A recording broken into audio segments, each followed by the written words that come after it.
Please proceed. Hey, Coach, Doug Feinberg, the AP. It's good to see you. You've had some of the greatest players in the history of women's basketball play for you. You've had some of the greatest teams. You've had the greatest streaks ever. I remember you saying at one point, no one's going to care unless we lose when those streaks are going on. No one's going to put it on top of Sports Center. No one's going to play it nationally. But it seems the last 2 years, women's basketball as a whole is getting more attention than some could say the men's tournament. I mean, the players, the names and such, the ratings. Have you seen a shift? Have you seen something that like we're finally getting attention we deserve as opposed to needing something like a loss after 111 straight game wins to get the attention that we're getting now? Yeah, I think when you're in the middle of it, you maybe don't see they say, the forest from the trees or something like that. But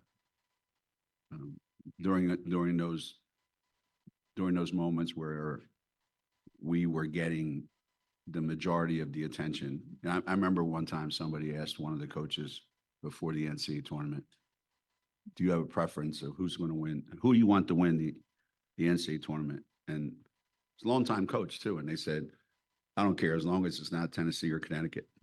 There was this point where people were, dying for some other storyline to appear. And, and there probably were some storylines, but nobody really wanted to pay attention. There weren't enough people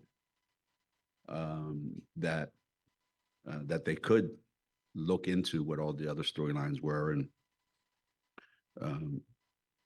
but now, there's way more opportunities for storylines. There's more outlets for storylines. And I also think the women's games is benefiting and is going to continue to benefit from the fact that players are around long enough to create a name, create a buzz. People weren't even mentioning Caitlin Clark when Paige was a freshman. It was all Paige. And now it's all Caitlin. So had she left after her freshman year, like it would have been if she was a guy, or Paige left, they would have had to find somebody else. And if that person wasn't there, then you wouldn't have had the ability to do all this that's happened. So I think these players staying for 4 years, staying at the same school, hopefully, gives it a chance to grow, and it gives people a chance to fall in love with these kids. So I think that's been one of the biggest, forces that I've seen from my vantage point. And I like how all these other coaches are getting a ton of attention and a lot of pressure being put on them to have to win. They always thought I had it easy. Well, now they realize, they wish they could go back to being anonymous, and so I'm kind of relishing this. Coach, So, oh, I'm sorry. Didn't mean to cut you off. no. Awesome. We're going to stay to our right. We're going to go to the back and then we'll work our way back up front. I see you. I'll try and get to everybody. Danielle Lerner, Houston Chronicle. Along those same lines, Gino, there have been so many phenomenal individual matchups throughout this tournament, and it seems like a large portion of the coverage is devoted to those matchups. Do you think that women's college basketball as a whole has become more star-driven in the past, 10 years or so? I believe so. It's a star-driven society that we live in. It's a celebrity-driven, star-driven, influencer-driven, world that's been created. And, we always talk about the evolution of women's basketball, and how we started so much later than the men did, and it takes a little bit of time to catch up. And I felt like our run was, described by other people as, the UCLA time of the 70s. Okay. And Magic and Bird, TV all of a sudden started paying more attention. People don't realize that when all those teams were winning all those games back then, there wasn't really a lot of attention placed on. Final Fours on the men's side were being played in 18,000 seat arenas, and I'm not sure they completely sold out. But then all of a sudden, those two particular players came on, and it just lit everything up, and it just took off from there. So it needs some stars. It needs people that have the right personality, the right game, and we have that now. And it's not that we didn't have it before. You know, all those great, just using our example, all those great Tennessee, Connecticut games, they were all Hall of Famers playing against each other on a national stage. But it was then. And now those same types of players are really benefiting from all of this. They've been there before, but it's just feels different now. We're going to stay to our right. We'll go to Nancy. We're going to work our way back to the gentleman in the striped shirt, and then I'll work my way up. Gino, Nancy Armour, USA Today Sports, kind of following up on that. We've seen times where it looked like women's teams or women's sports was kind of going to get over the hump. 96 Olympics, some of your teams, 99 World Cup. Does this feel different, and why do you think that is? I remember I used to, I didn't know how to feel when people, friends of mine and just people in general, would, you know, we would get 16,000 people for every one of our games because we had Diana. And everybody said, yeah, you know, she's the only player I like to watch because she plays like a guy.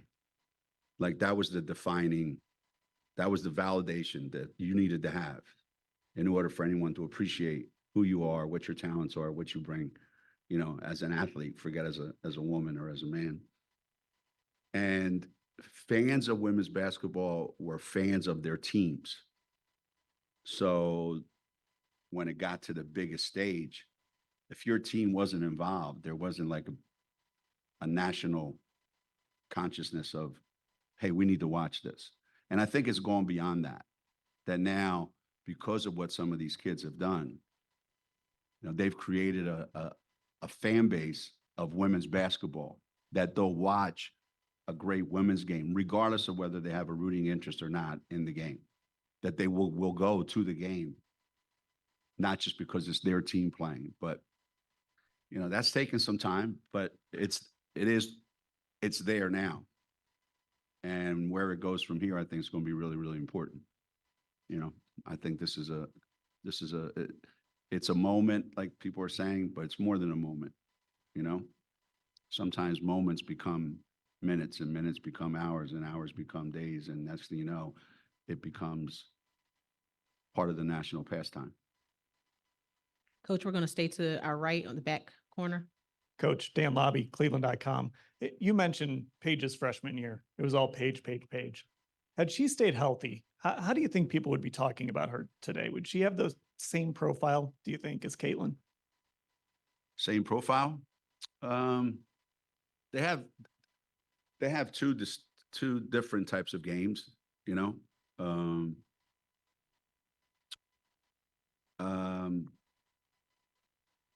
I think when your team wins and wins a lot, I think you draw a lot of attention to yourself. You know, when people say, who's the best player? Well, who's the best team? I mean, that's as it happens in the pros, right? Who's the best player in the country? Who's the most valuable player in America? Well, let's go look at the best team and pick their best player. That's usually a pretty good guess. And had we kept winning, you know, I don't know that Paige would be any bigger or less talked about. And I don't know that she would have the kind of impact that Caitlin's had, because they have different personalities, different games. They approach the game differently, and it works for both of them, you know? So I don't know, but it would have been nice to find out. We're going to come up. We're going to do the second row, the gentleman in the gray shirt. I see you. And then we'll work our way over. Gino, Kenny Rhoda, WHBC Radio. With Paige and Caitlin, you mentioned Bird and Magic, and they elevated the college game. That's when March Madness really kind of kicked off. But then they took it to the NBA level, and that grew. Can Paige and Caitlin do that for the WNBA? They can. They can. But like I've said before, there were a lot of great NBA players before Magic and Larry Bird. And so why didn't it happen? People didn't make it happen. So with those two guys, because they did it in college and people saw them play a lot, they wanted to follow them after they left. So the WNBA hasn't had the benefit of these great players that have come along. They didn't have the following. They didn't have the hysteria that these kids have. So there wasn't a, I want to follow them. So hopefully this will change that narrative. But the WNBA is going to have to do a great job of marketing these guys. And the WNBA, I don't think, has done a great enough job of marketing their individual stars for whatever reason, because there's been a lot of them. And maybe now I think it'll change. But certainly they've laid the groundwork for it, 100%. We're going to stay in this row, gentlemen, with the teal, then we'll go this direction. Joe Zone, CBS Hartford. Gino, a lot of players might get caught up in a one-on-one showdown on national TV. What is it about Paige that will not allow her to get caught up in that?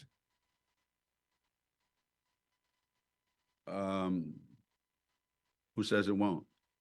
I mean, you know, kids are competitive. They want to win. They know what's going on out there. They know who's who. They know what's what. And Caitlin comes down and makes a huge three. Don't think the Paige is going to pass the next one up and pass it to somebody. So I think there will be a little bit of that, but it won't be. If I score more points than Caitlin, Connecticut's going to win. It won't be that at all, and it won't be. I have to match everything that she does. That's what I was saying. You know, Paige's personality is such that she'd rather score 10 points and us win than get 50 and us lose. So I think it's going to be about winning the game more than anything else. Coach, we're going to take a question to our left. If you could raise your hand so Coach can see you. Gino, Nick Camino from WKYC TV here in Cleveland. Yesterday, we had an opportunity. We were covering USA basketball practice, and Diana Taurasi was there. And we were talking about how there's always storylines and narratives, and everybody's saying, you know, you guys aren't supposed to be here. And Diana assured me, she said, you kind of expected to be there. So I'm wondering if you can balance that storyline of, hey, we're not supposed to be here, almost an underdog mentality, which feels weird for you, and for her to say, trust me, they expected to be there. If you'd have talked to me in June this year, I would tell you, yeah, it was going to be us in South Carolina playing for the national championship. And then as things started to happen, I started to believe something different. You have to be realistic. And we live in a world at Uconn where the expectations are unrealistic. But you have to be realistic. You know, you have to look at your team and you have to say, do we have an answer for everything that happens? And if the answer is no, then you just have to cross your fingers and hope that that thing doesn't happen, or those two things that you know you have no answer for. Okay, so there's a lot of things we don't have an answer for in tomorrow's game. Now, does that mean that we just wanted to hope we make the round of 64 and then see what happens? No, because our players will tell you this. They say, you know, playing at Connecticut is the greatest thing ever. But playing at Connecticut is hard as hell, because if two guys foul out tomorrow, we're supposed to be able to compete 5 against 3, because that's the illogical, delusional, you know, expectations that exist up there. So yeah, there was always, yeah, we can get there, but everything has to be done perfectly. And in my mind, I had a lot of plans for this weekend. This didn't include this. Coach, we'll take our final question, back row to the right. If you could raise your hand so Coach can see you. Thanks a lot. Aaron Barzilai from Her Hoop Stats. Coach, even with everything that you've accomplished and the program's accomplished in your time there, there's probably millions of people watching a Uconn women's basketball game for the first time on Friday night. What do you hope they take away about you and about the program when they're reflecting on it tomorrow or Saturday or something like that?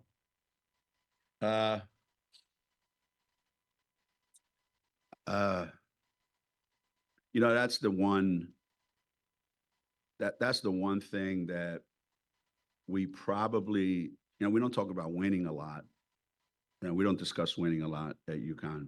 Svetlana Abrasimova, my Russian kid, taught me that. Coach, why do we always talk about winning a national championship? Everybody knows that's why we're here. So stop talking about it. So we don't talk about that a lot, but we do talk about you cannot manage people's perception of you, who you are, what you are. And the world that these kids live in, that we all live in, is everybody has an opinion of you, and they don't know you, they don't never met you, they don't know anything about you. So they see you one time and right away they formulate an opinion, good or bad. Okay. So there's a lot of people that hope we lose by 100 on Friday. And there's a lot of people that hope we win by 100. So there are some people that are going to watch us for the very first time and say, what's the big deal about these people? And hopefully they see that we play basketball a certain way, and that we try to conduct ourselves a certain way, and that our game looks a certain way. And that, we are who we are and we compete, and what you think of us or what your impression of us is, I have no control over that. But one thing that I've noticed over the years that's happened, when people see us play for the very first time, two things happen. One, they fall in love with all my players because of the way they play and the way they conduct themselves. And they go, yeah, he really is a shithead. So those two things will still be true on Friday. Thank you so much for your time, Coach, and best of luck on Friday. And that's just my family. As a reminder, a recording of this press conference will be posted in the NCAA Digital Media Hub at www.ncaa